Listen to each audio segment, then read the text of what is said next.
Hello, everyone. It's Gordon Causey. And Gordon and Candy the Wonder Pup, who's shaking the table and spilling my coffee. Jeez, dog. I overfilled my coffee and she's shaking the table. Drink it down a bit. Hey, come on up. Anyway, thank you for watching again tonight. And let's see, what day are we? We are Wednesday, the 20th of November, 2024. It's just after 9:15. I said I'd start this at 9:15. I was a couple minutes late. I apologize. Welcome to my miserable, pathetic little YouTube channel. No production values, no monetization, no ads. If you read the description, I'm not asking you to, send money here, there, or anywhere. Pay it forward. I hope you like the content. If you do, I see I already have one thumb up. What do YouTubers say? Smash the like button, hit the subscribe button. You know all the games. I'm trying to be a little more animated. My last two or three videos I've been somewhat low key, and I realize that's not the most engaging. People don't want to watch as much when someone's just bleh.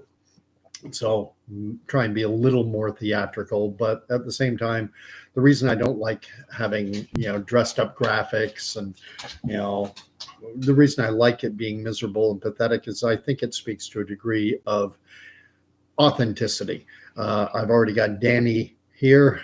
He's saying good evening. He's got the praying hands. He has the cross. I have my Bible in hand. I am an unapologetic professing evangelical Christian.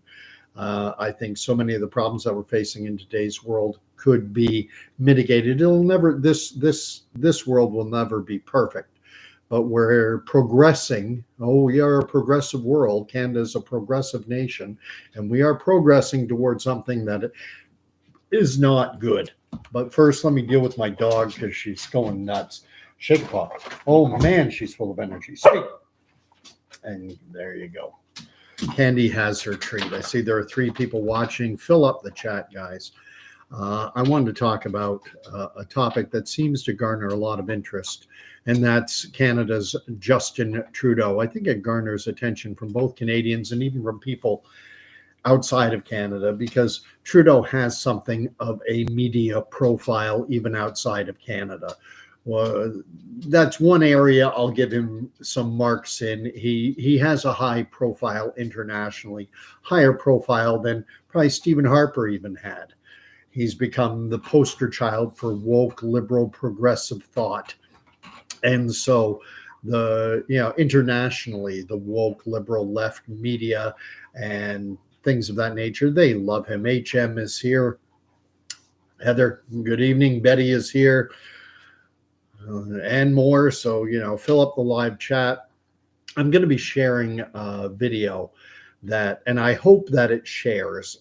My last 2 times that I tried to share my screen on here didn't work. And I think that might be because of Justin Trudeau. I'm not 100% sure, but I think that might be the reason. There's a law in Canada, I forget the number, Bill C-16, C-13. Maybe someone here knows the number. Doesn't matter.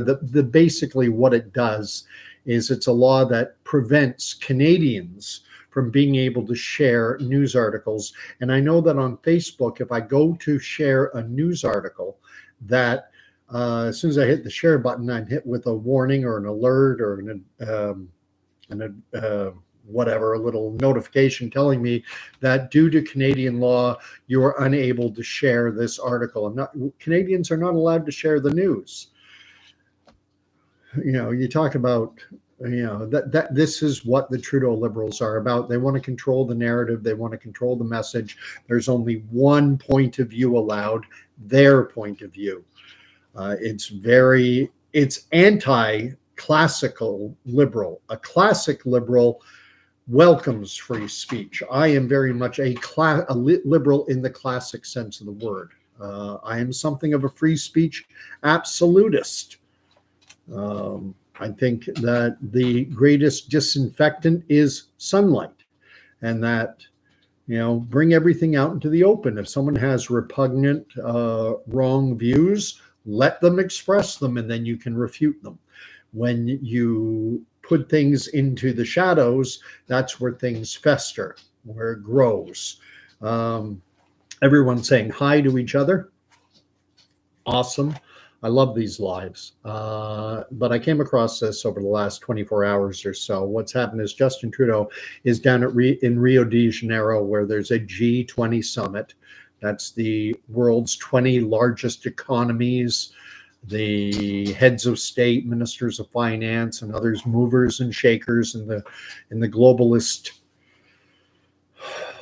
realm, all gather together, and they get into their echo chamber and they map out the plans for the great unwash for you and I. And then Trudeau was doing something of a fireside chat. Danny's making a very good point, that one person's right to speak doesn't end when another person is offended. I've been somewhat clickbaity in my subject line to this. I say that Prime Minister Trudeau has gone full retard. He went full retard a long time ago. He went full retard when he says, well, I don't worry much, I don't give much thought or consideration to economic matters, to the economy and things like that. He went full retard when he told a member of a veteran member of Canada's armed forces that, well, I'm sorry, but you're asking for more than we can give. Trudeau has, an unlimited wallet when it comes to doling out our money for concerns that he prioritizes or that his globalist masters prioritize. But when it's other things that are more important to everyday average Canadians, well, we got to be careful with our spending. And I'm gonna try and share this video clip of Trudeau at a fireside chat at the G20 summit in Rio. And I think it will probably share because it's not a news article, it's a video. I don't know, maybe the reason I haven't been able to share news articles is because of this Canadian legislation, which prevents Canadians from sharing news articles. This is not a news article, so hopefully it will share. Yes, Danny, this is the clip I'm going to be showing. Danny has enumerated basically what he's saying. I'm going to play a couple minutes of it, but that he was in Brazil and saying that the carbon tax is more important than feeding your kids. And Danny's bringing out that familiar acronym WTF, Whiskey Tango Foxtrot. And yes, he lives in an ivory tower. Justin Trudeau, the parliamentary budget officer, has put the spending for the Prime Minister's residence for food and other sundry items, household items, at $13,000 a month. That is how much Canadian taxpayers pay for Justin Trudeau to live in his little cottage at Rideau Hall to pay for the groceries and other sundry household items. Putting clothes on his kids' back and filling his kids, ensuring that they have nutritious, healthy meals. Hey, no problem for him. But the rest of us, we should be more worried about climate change. Let me go to the clip and pray that it. Well, I'm not going to pray, but I hope it shares. Let's see. Let's see if this is sharing. There, hey, it works. At least from my end, it looks like it works. Please tell me on the live chat if you wouldn't mind. John is here, Danny, HM, Betty, and several others if you want to chime in and say that it is sharing, but I believe it is, so I'm going to go ahead and play it.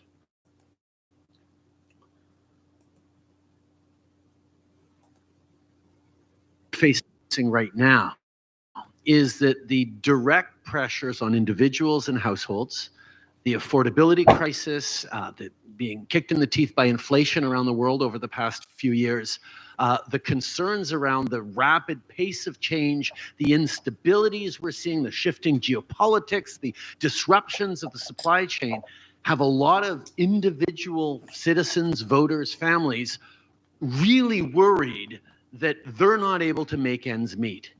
And it's really, really easy when you're in a short-term survive. I got to be able to pay the rent this month. I got to be able to buy groceries for my kids, to say, okay, let's put climate change as a slightly lower priority.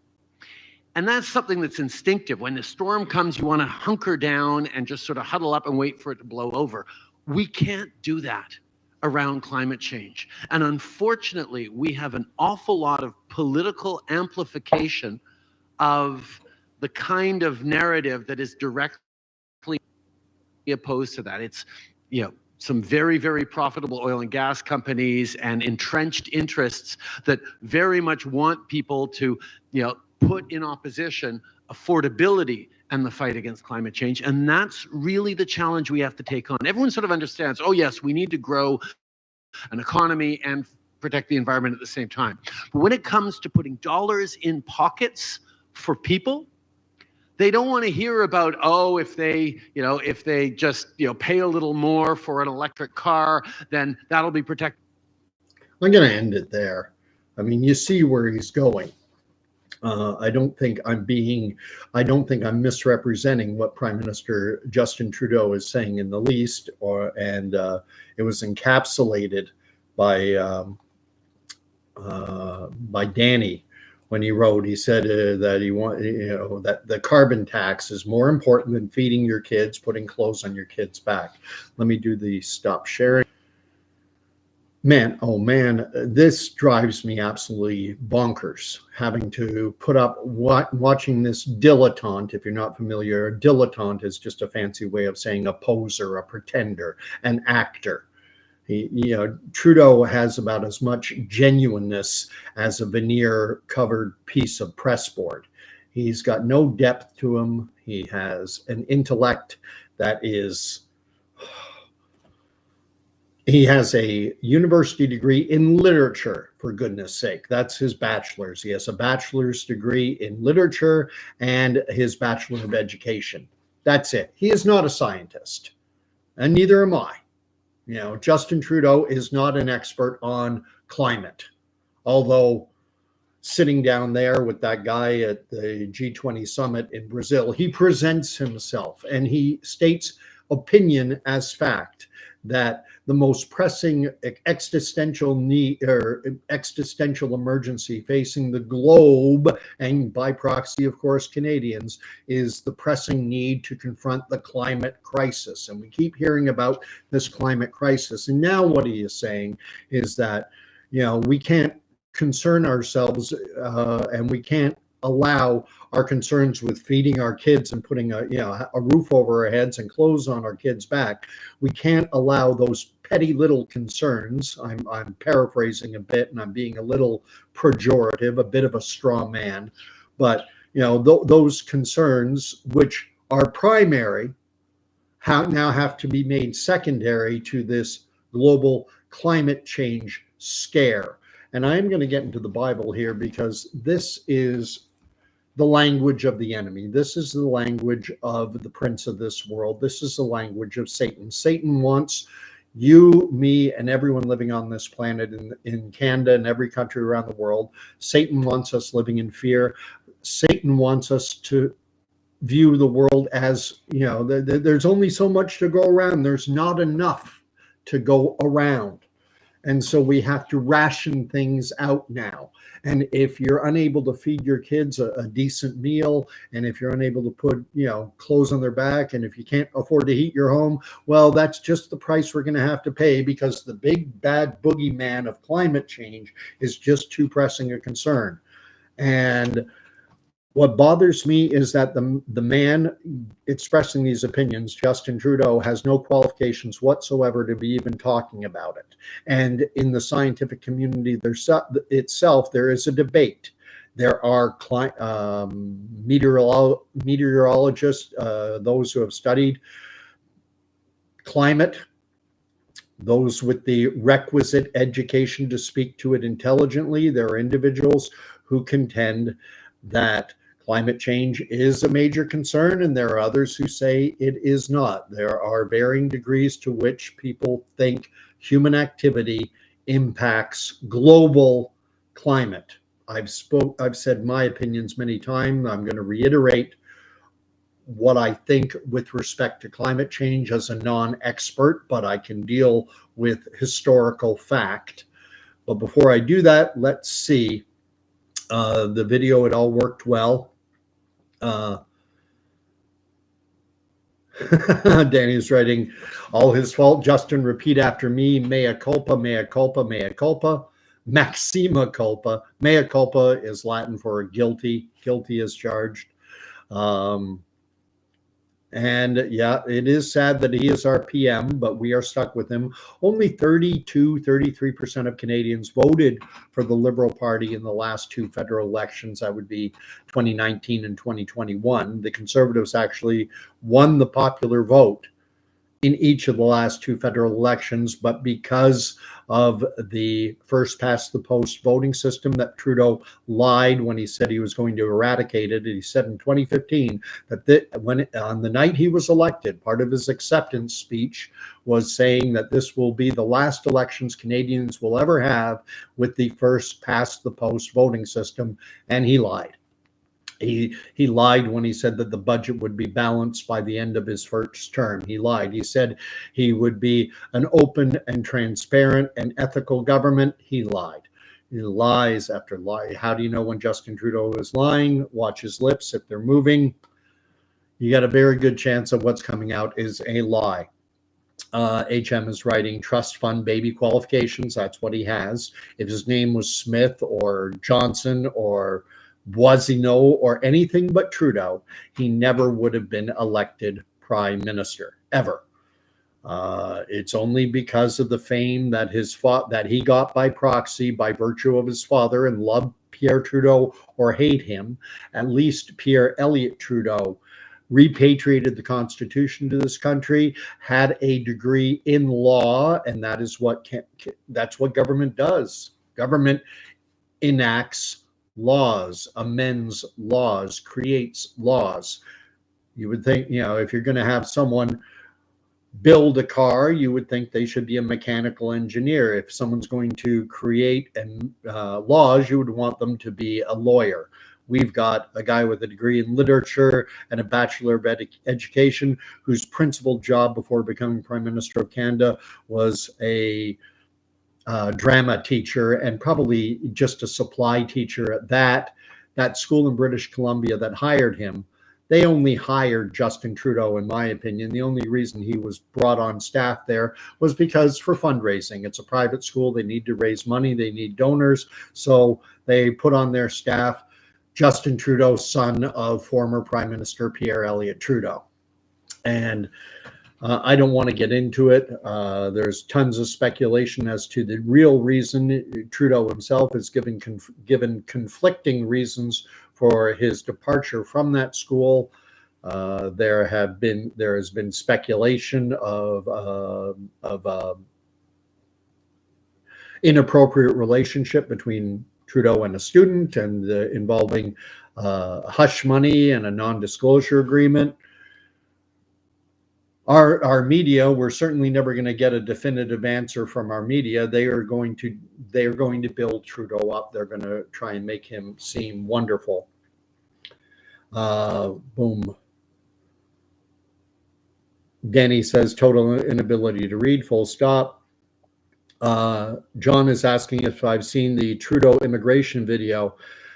Can this win him votes? Sure, I should get on to that, and I'll talk about that because I have had some thoughts on it. I've seen some videos where Trudeau is talking about, there's been a seeming change in direction regarding the Liberal Party's immigration policies, and they're pulling it back. But I'll deal with that afterward. Let me write it down. Immigration.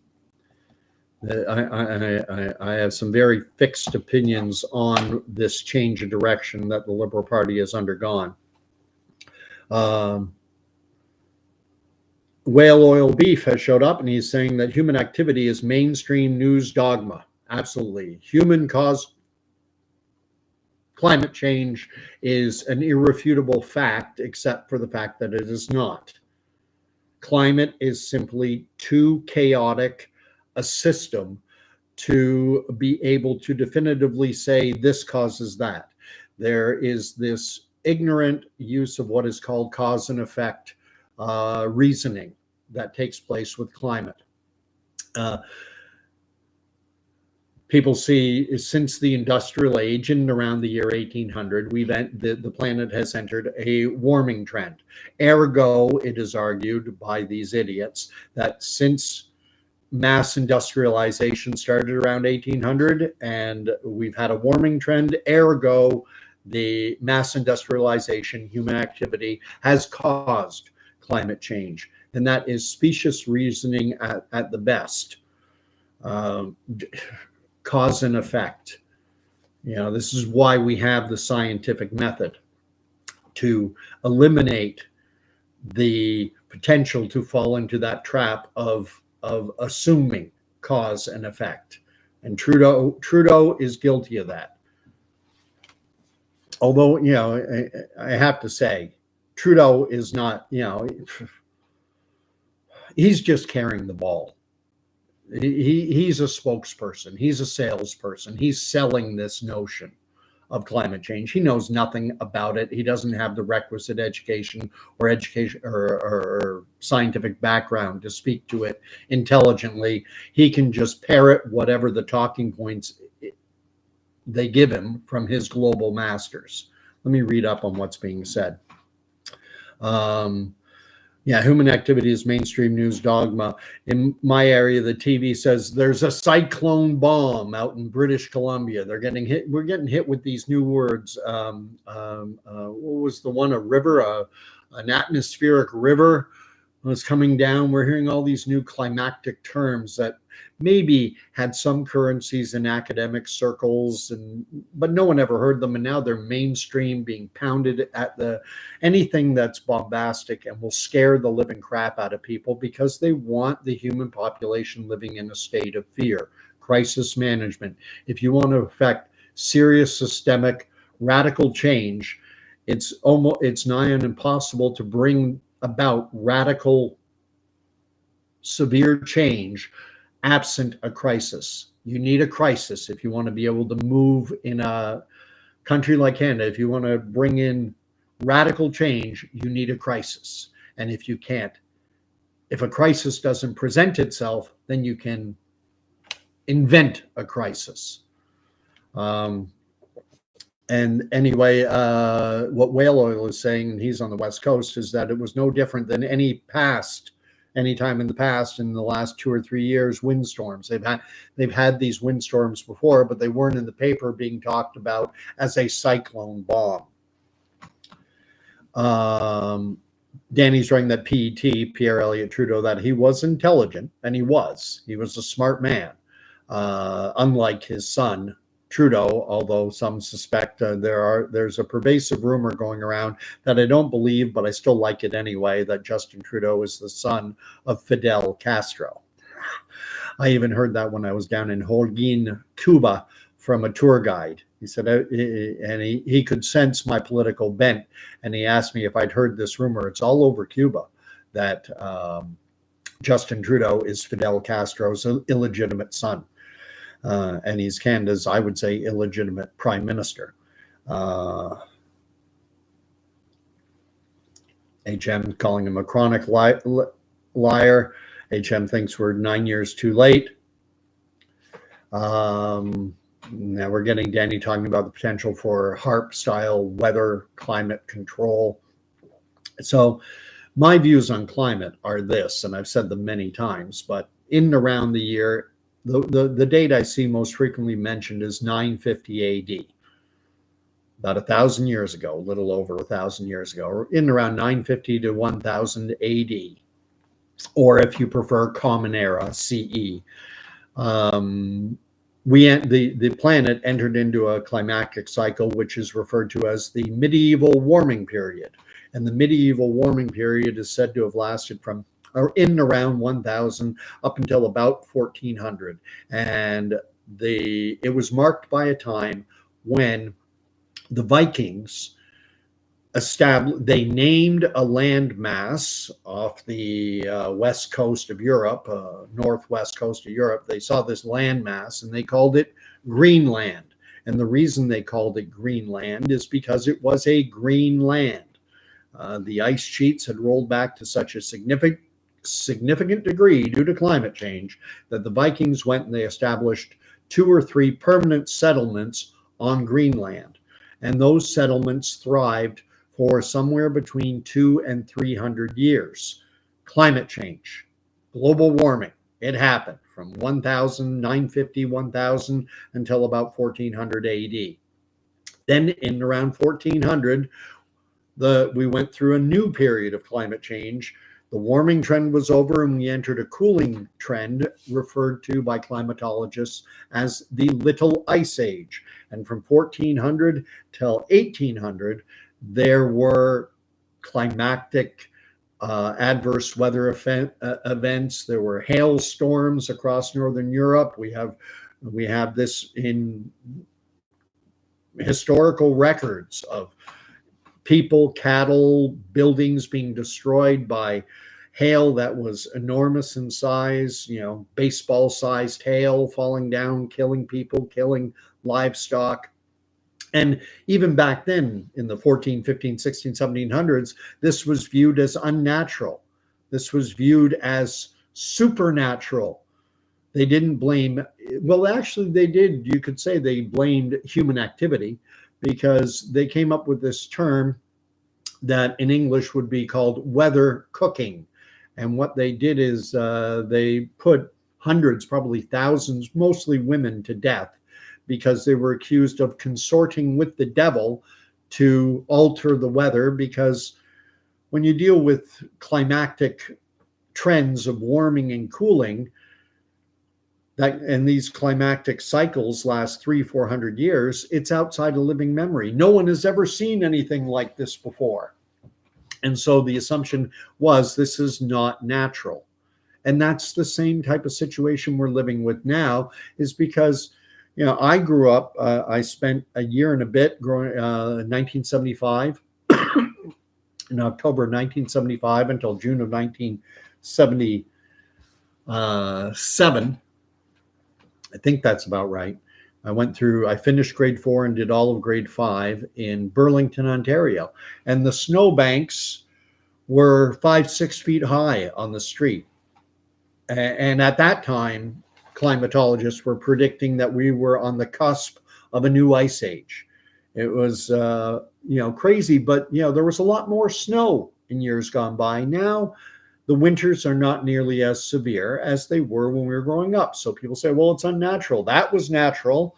What's happening now is unnatural because it's not the way that I remembered it when I was a kid.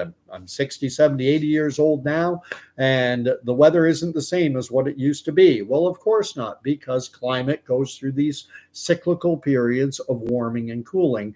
And we have idiots like Justin Trudeau who only listen to one side of the debate that wants to bring in a globalist system of control and have us all owning nothing and being happy. This is what the World Economic Forum is referring to as stakeholder capitalism, which is not capitalism at all. It's more a form of fascism where the means of production, and there's a Marxist term, but it's a workable one, the means of production and land and wealth is held by a very small number of global elitists, the Bill Gates, the Soroses, the Bezoses of the world. They're the capitalists and they're the stakeholders.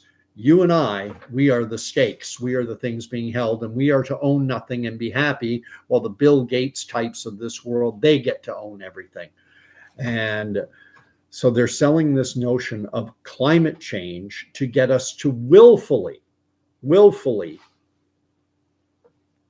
go along. Trudeau, in that little snippet of a video, he said, people are not concerned with paying a little bit more for an electronic vehicle. A little bit more? You're talking double what a gas-powered vehicle costs. It's not a little more. That's just, he's a crappy salesman and an empty-headed dilettante. Let me read on. Danny's writing to Whale that they control the weather. PST, they admitted it in the 60s, 70s, and 2020s. There is a convention, an international convention in the UN that Canada is a signatory to, that says that countries who signed on pledge that they will not use weather modification technology in warfare. That right there tells me that weather modification technology exists. You would not need a convention that would prevent countries from using a technology that doesn't exist. It's only because that technology exists that they had to create a convention, a UN agreement, where signatory nations said they would not use this technology in warfare. We're at war right now. Let me read on. HM writes, John, that there are a lot of people out there who just lack critical thinking skills. A lot of people just simply tune into the nightly news. They hear that there's a cyclone bomb coming to BC and they just believe it. They hear on the nightly news that there are stickers on the floor at the grocery store now and that we all have to go down in one direction and follow the arrows, or it's going to negatively, it's a threat to the health and safety of the good Canadian people, and blindly believe it. And they believe that if you keep 6 feet distance away from someone, believe anything. It's been said by many of the people watching right now, you guys are amazing. How it, the bigger the lie, just repeat it over and over and over again, and people will believe it. Safe and effective, safe and effective, safe and effective, safe and effective. Have you heard about the COVID vaccines? Oh, yes, they're very safe and effective. Very good. You have been programmed. You have been taught to spit back exactly what has been fed into your tiny little addled human brain. And if you want to navigate this world, when it comes to that which comes across from our government agencies, from our media, from any groups that are powerful, wealthy, and influential, you have to question every single darn thing. John's writing, one thing I notice is although someone can be for Poilievre, that's the Canada's leader of the Conservatives, the official opposition, they can be against Trump. Understandable, I suppose. Canada is different than the USA, but it is interesting. A lot of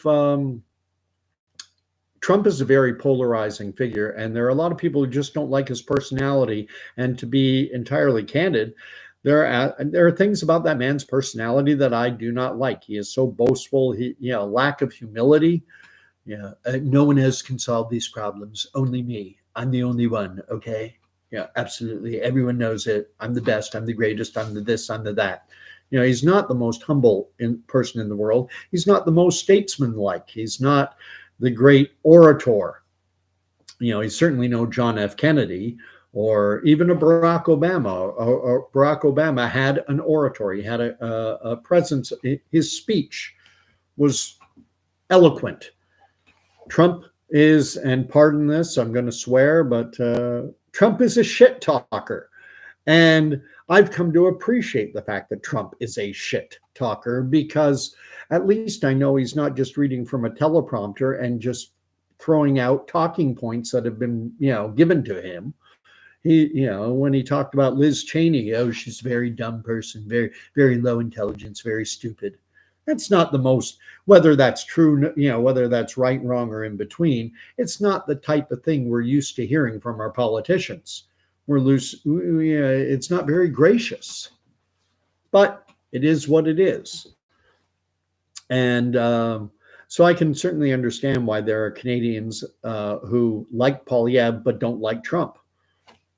And likewise, there are those who like Trump but don't like Poilievre because they see Poilievre as being part of the machine as well. Poilievre, when he was running for the Conservative leadership, was asked by Joe Nobody, member of the public, at a meet and greet, shaking hands, photo op type event.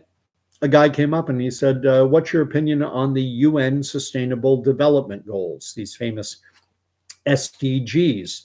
And Pierre Poilievre feigned ignorance, and he said, I don't know anything about them. I'm not familiar with the SDGs. And give me a break. Give me a break. If you are vying to be if you want to become the Prime Minister of Canada, you better know what the UN is planning to cram down Canada's throat and the throats of Canadian citizens. These sustainable development goals are all geared around this great reset, you will own nothing and be happy agenda that we're still only, it really went into hyperdrive. It started going full bore in 2020 with the COVID era. It allowed them to accelerate things, and it made things much more apparent to those who are willing to open their eyes and look. And for Pierre Poilievre to pretend that he has no familiarity with them at all was eye-opening to me. I thought that was bad. Danny writes, after an ice age, things warm up, hence global warming. Then they get noticed it wasn't warming much anymore. We get climate change. What's next? Climate change is just, climate always changes, and it's a great thing. You can scare people. It's the same way people were scared of their own. People were using sanitizer on their groceries and Amazon deliveries, for goodness sakes, because they were so afraid of fomite transmission that they were going to catch the deadly coronavirus that's going to kill us all and have us lining up 8 deep to get a bed in intensive care. That's what was supposed to happen. And so many people still haven't. There's a small percentage, my guess would be 10 to 15% of the population still hasn't been able to let go of their fear of COVID, because unfortunately, it's a form of PTSD. It's a form of post-traumatic stress disorder. People become addicted to their fears. And so they if you try and take away their fear of COVID, they get mad at you because it's become part of their identity. This is who I am. I'm a germaphobe now. I'm afraid of the air, of touching things, of, my shoelaces touching the ground in the bathroom. Oh my gosh. There are germophobia. It's still a minority mental disease among the population, but it's a lot higher now than it was before 2020. Now there are a lot more germaphobes out there who are suffering from mental illness. Any phobia. Phobia by definition means an irrational fear.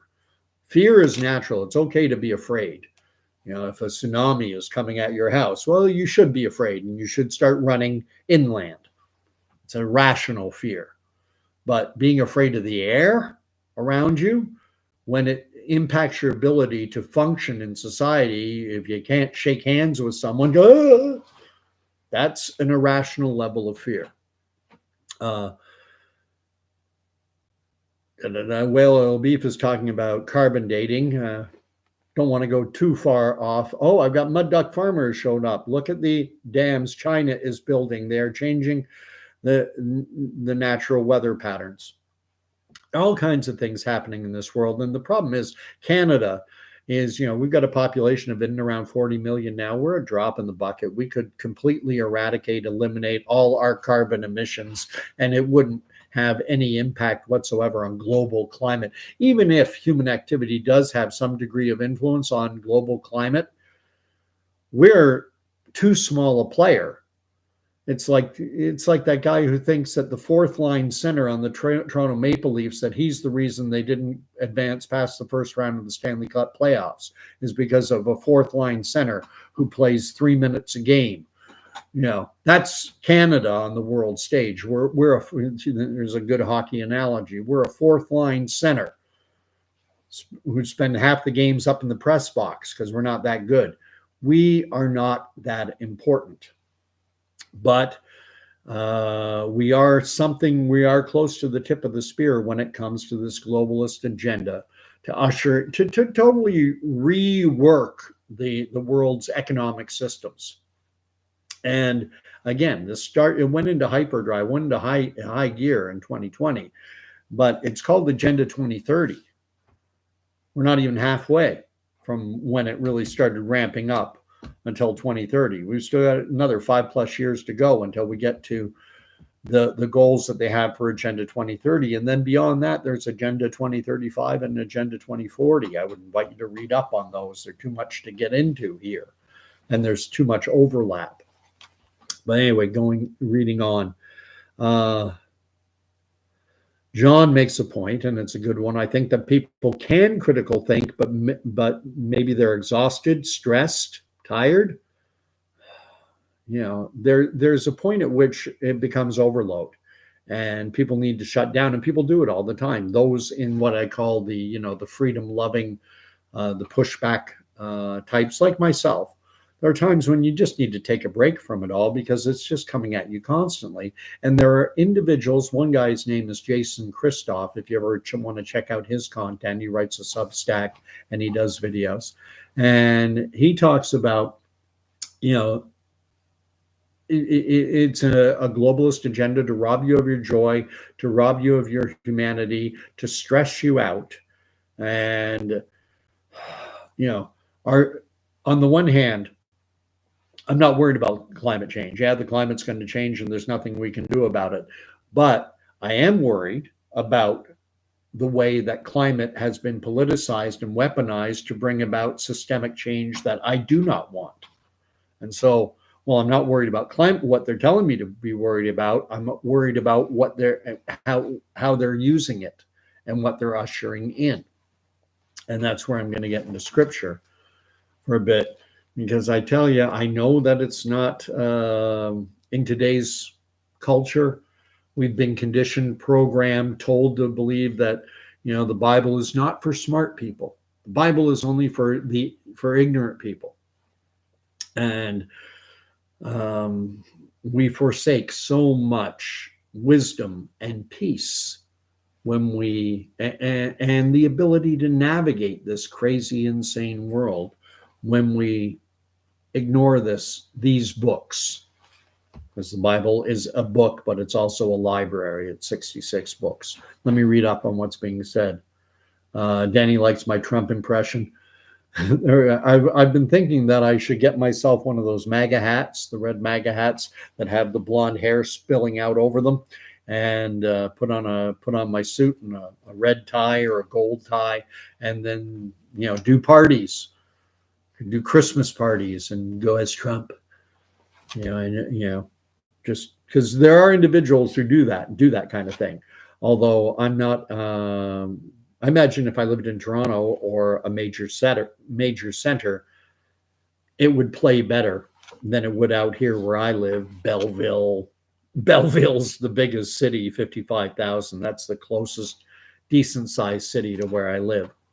And I'm about, 100, 150 kilometers away. Well, more like 150 kilometers away. I'm an hour and a half or so away from downtown Toronto, from the Big Smoke. So anyway, HM is writing about being fed up with woke nonsense, indoctrination. No kidding. And Danny says that we collectively need to try and wake the woke, trying to get them to open up their eyes. But it's difficult. It's difficult because a lot of people are convinced that the only truth that is out there is that which comes across the nightly news. The nightly news will tell you what smart people think. And so RFK Jr. is a crackpot. So great. I don't have to listen to anything RFK Jr. has to say because it makes my life easy. RFK Jr. is a crackpot. And so it's a form of prejudice. It just takes, so anything coming out of RFK Jr.'s mouth, I don't have to pay attention to any of it. Maybe some of what he does say, maybe some of it does fall into the realm of, I don't know. But listen to what the man has to say and then decide for yourself. Same with Trump, same with Poilievre, same with anyone. We all have crackpotish ideas, theories, views. Anyway, reading on. HM is making the point that Trudeau was a member of the WEF, World Economic Forums. They had a young leader program. He's a graduate of that system, along with Gavin Newsom of California, who's sometimes called Gavin Mussolini. And I think the prime minister of Brazil, not Brazil, Argentina, and Emmanuel Macron of France. And I think Jagmeet Singh, maybe even too. There are a number of individuals, and Klaus Schwab, the founder of the World Economic Forum, has boasted that through the Young Leaders Program, the WEF's Young Leaders Program, that they have been able to penetrate the cabinet tables of so many countries around the world with men like young Mr. Trudeau of Canada and Macron of France and Gavin Newsom in California. And he enumerates a number of these leaders. I think that woman from New Zealand was another one. And, these when you look at the World Economic Forum, it's the Bezos, the Bill Gates, the Pfizers, Modernas of the world. It's big money interests that, and goodness knows, they have more money. Money is never a question for a World Economic Forum agenda. They have pretty much unlimited financial resources to push their agendas. And then they partner with government agencies, governments, world governments like Trudeau's Canada, like Macron's France, like Biden's America. And then they also bring in the academic side. They also bring in the ivory towers because corporate money finances our higher institutes of learning. They're reliant on corporate donations to finance and pay their staff and to build and to do what they do. And so, it's so difficult to go up against it because you're dealing with a multi-headed beast, a multi-headed monster. Let me read what's being said. Danny is writing, they being in quotes, want serfs in a prison planet. It's the old, what did they call that system? The feudal system, where you had the king, barons, earls, and all the other machinations, and at the bottom were the serfs, and you were basically owned. And that's where I talk about, stakeholder capitalism. They'll be the capitalists, we'll be the stakes. The ultimate goal of the Great Reset agenda, Agenda 2030, all of these, globalist agendas, the ultimate goal is for the corporate uber wealthy to own everything, and for you, me, and the great unwashed to be the digital property of our corporate masters, with government just there to hold our leash, government there to hold us, keep us in line. Denny is talking about Agenda 21 that was caused to be shut down. It just gets punted. These agendas are constant works in progress. Now they have AI, and now they've collected on me, on you, on everyone on the internet, anyone who has anything of a digital footprint. They probably have 10 to 15,000 different data points on you, me, and everyone. And they know exactly what buttons to push. They know our vulnerabilities. They know our proclivities. They know exactly how to compromise us. They know our weaknesses. They know our strengths. And, this is going to accelerate. Danny's writing that stress is a prime cause of cancer. Disease. Think of the word disease. Break it into two. D-I-S, ease. You are not at ease. You're in a state of dis-ease. God wants us to live in peace. God wants us to rebuke fear. Satan wants to heighten our level of fear, wants to heighten our level of stress, because individuals who are stressed out and afraid are easy to control and manipulate. The chapter and verse I'm going to be reading is everyone should know, well, anyone who's a Christian should know the 23rd Psalm. And many non-Christians will know it too as soon as I start to read it, because it is very familiar, but you need to go through the language. and you need to let it sink in. And even professing Christians who know it well need to be reminded. We need to be reminded constantly. Remember when Peter went walking out on the water toward his Lord, and he's got Jesus right in front of him, and still the cares and the worries of this world, I tend to view when they talk about the sea and the waters in the Bible, I tend to think of that as being a representation of the world.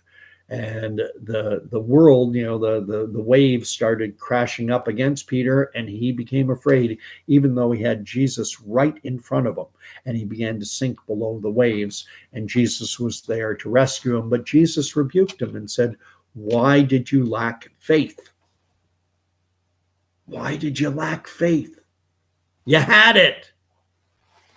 Anyway, Danny's writing, what about Trenton? That's close, ain't it? Yeah, Trenton's even closer. It goes Brighton, Trenton, Belleville, basically. And yeah, Trenton's right next door, but Trenton's even smaller than a lot. Trenton's only about half the size of Belleville. And actually, Trenton is the actual name of the town is Quinte West, although most people call it Trenton because it's CFB Trenton, Canadian Forces Base, Trenton 8 Wing.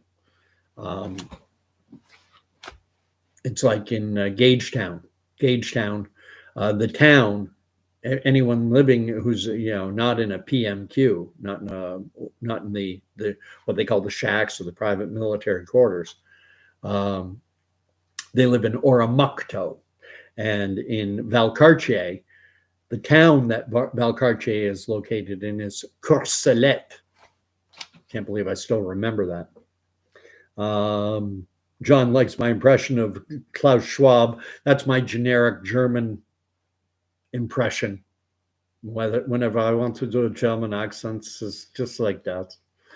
That's one of my hidden little talents. I can do about, oh, goodness knows, I don't know how many different kinds of accents. I can do Italian, I can do Scottish, I can do Irish, I can do English, I can do Italian. I think I said Italian.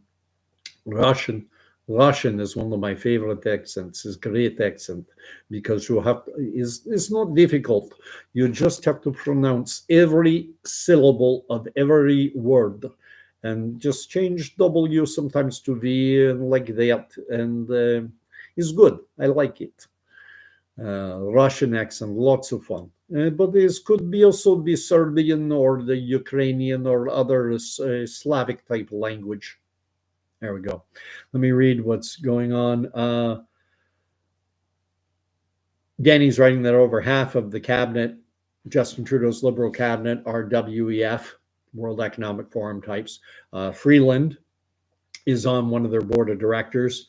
Yeah, conflict of interest, much, no kidding. But of course, the WEF sells itself as improving things. We're out to give advice on how to make for a better globe, a better world for them and a worse world for us.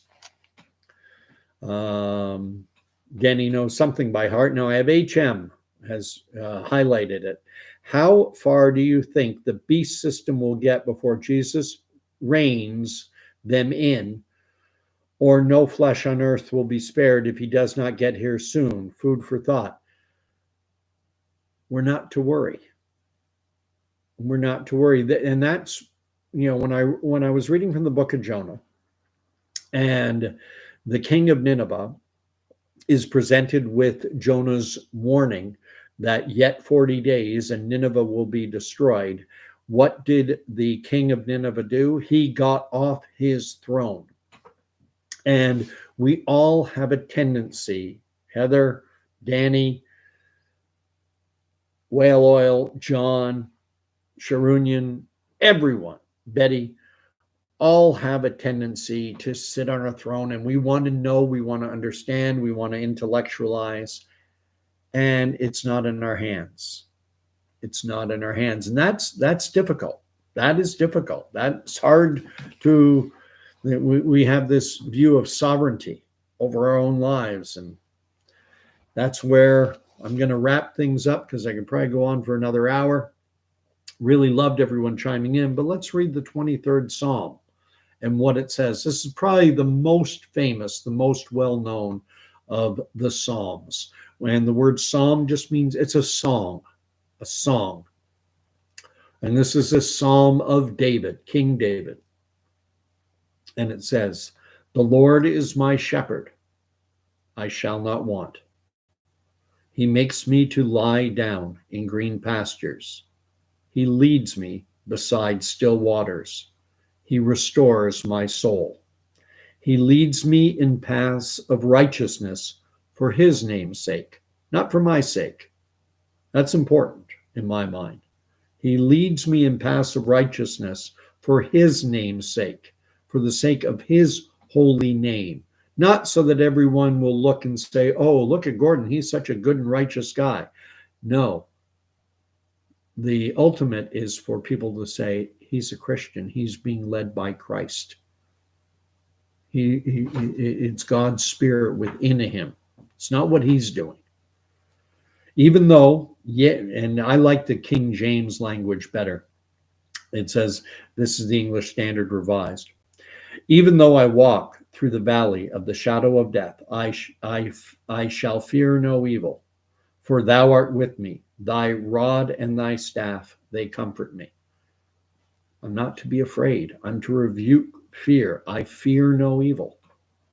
Because at the end of the day, and this is something we have to remind ourselves of constantly, at least I believe, and I have to remind myself of it, is that, and I say this often, this temporal plane that we live on is temporary. That's why we call it the temporal plane. It's temporary. This is not our home. So we're not to fear. "Thou preparest a table before me in the presence of my enemies." Enemies all around us. God's going to look after you. God will look after you. And Jesus has gone ahead to prepare a place for you and for me. "Thou preparest a table before me in the presence of my enemies. Thou anointest my head with oil." I'm blessed. "My cup overflows. Surely goodness and mercy shall follow me all the days of my life, and I will dwell in the house of the Lord forever." Surely goodness and mercy shall follow me all the days of my life. Goodness, going to have good things, and mercy. Mercy for when things are not so good. "And I shall dwell in the house of the Lord forever." And that's the word of the Lord. Thanks be to God. We're going to get through this. Whatever trials come, we're going to get through it. Getting to HM's point, Heather's point. How far do you think this beast system will get before Jesus reins them in? Or is it going to get so bad that there will be no flesh spared? Well, it's in his hands. And we've got to let go of the reins. We have to do like the king of Nineveh did in Jonah, and we have to get off our throne and acknowledge, bow the knee, confess, Jesus is Lord. So, Justin Trudeau, my most fervent prayer is that Justin would do as the prodigal son did, that Justin Trudeau would come to himself. If you read that, maybe I'll do my next video on the prodigal son. The prodigal son, it says in the Bible, when Jesus tells the parable, that he came to himself. He came to his senses. My prayer would be that Justin Trudeau would come to his senses and that he would rebuke the World Economic Forum, that he would rebuke this beastly satanic system that is bringing in this paganistic nature worship. And you talk about the 17 sustainable development goals. Well, forget 17 sustainable development goals. Why don't we go back to the 10 Commandments? I've had to try hard to avoid talking about something that's gotten my last two videos taken down. But there's talk being, I saw President Trump, President-elect Trump, former president and President-elect Trump, talking about the incredibly low fertility rate in the United States, and it exists throughout most of the Western world. Actually, every country in the Western world has a negative birth rate except for Israel. Israel is the only Western nation with a positive birth rate.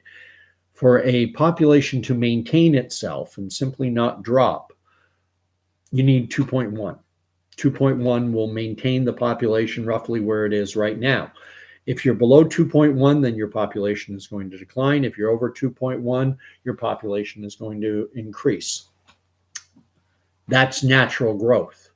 Now, in Canada, I think our fertility rate is 1.4, well below what is needed to maintain the population. So the only way that the Canadian population can stay where it is and or grow is through immigration.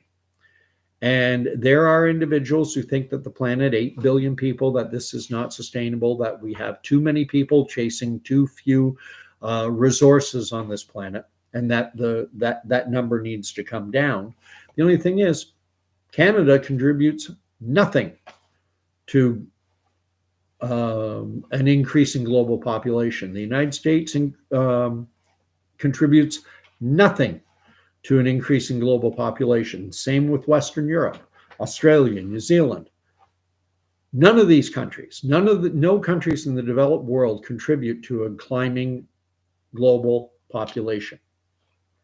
And yet, I'm going to leave it there because I can get into trouble. Anyway, I'll leave you there.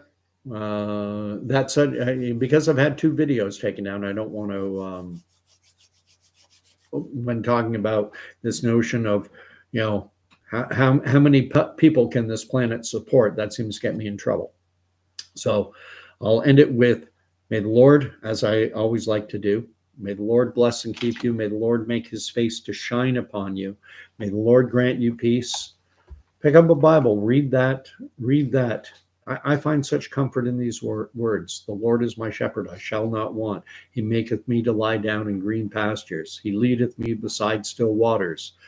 He leads me in paths of righteousness for his name's sake. Yea, though I walk through the valley of the shadow of death, I shall fear no evil, for thou art with me. Thy rod and thy staff comfort me.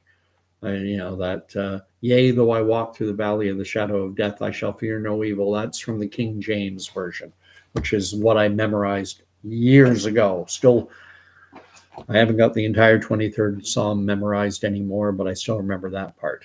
And yea, even though I'm walking through the valley of the shadow of death, I shall fear no evil. Because Christ, Jesus, paid the price, and I have a place prepared for me. And so nothing that this world can throw at me. And I have to remind myself of that because it's hard. So God bless. We'll talk to you all maybe tomorrow. We'll see what happens. There's always something happening in the world. Really enjoyed this stream, even if it did go a little tangent. I think it was better than they've been for a while. Good night, all. Talk to you soon.